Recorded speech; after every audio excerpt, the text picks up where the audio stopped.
Naam, familia ya Simba Sport Club jana imesikitika kutangaza kifo cha baba mchezaji wao ambaye ni Kibu Denis Prosper, ambacho kimetokea jana. Hivyo Simba basi wametangaza kifo, na wamefanya hivyo kupitia ukurasa wao wa Instagram, ambapo wameandika taazia na kusema kwamba uongozi wa klabu ya Simba umepokea kwa masikitiko taarifa ya kifo cha baba mzazi wa kiungo mshambuliaji wetu Kibu Denis Mzee Denis Prosper kilichotokea usiku huu mkoani Kigoma.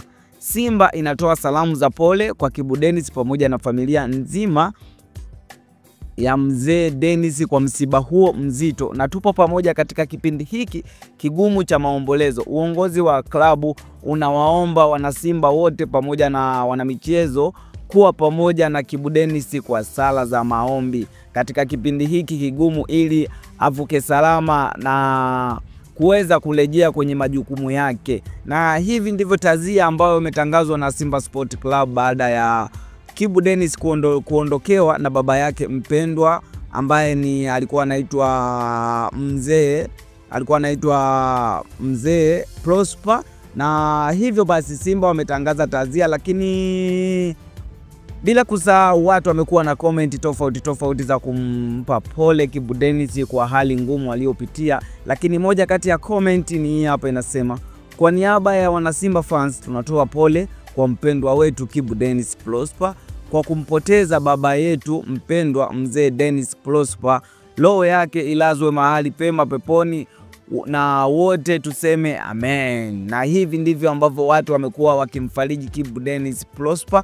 Lakini afisa habari wa Simba Ahmed Ally naye akuachwa mbali, amezungumza kuhusu kifo cha baba yake Kibu Denis Prosper ambaye ni Mzee Prosper. Amempa pole sana Kibu Denis, lakini Ahmed Ally pia amezungumza na amewataka wanasimba kwamba wazidi kumpa pole Kibu Denis kwa kipindi hiki kigumu. Lakini hilo ni moja, lakini la pili alozungumzia Ahmed Ally afisa habari wa Simba ni pamoja na uzinduzi wa jezi mpya za kimataifa, jezi ambazo zitatumika kwenye michuano ya club ligi ya mabingwa, ambapo Simba wamefuzu hatua ya makundi. Na hivyo basi ametangaza uzinduzi wa jezi mpya ambazo zitashiriki kwenye ligi ya mabingwa.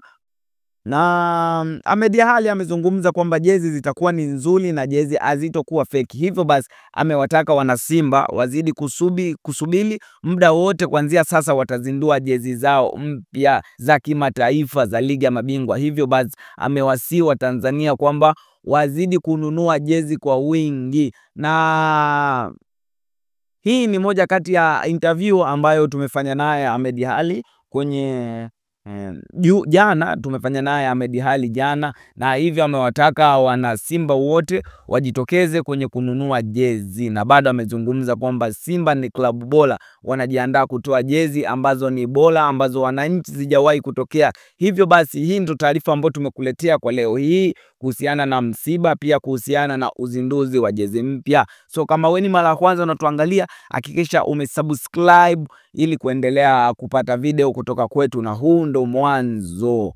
wa Tubone Media. Lakini usichoke kututazama hadi wakati mwingine. Keep watching. Bye bye.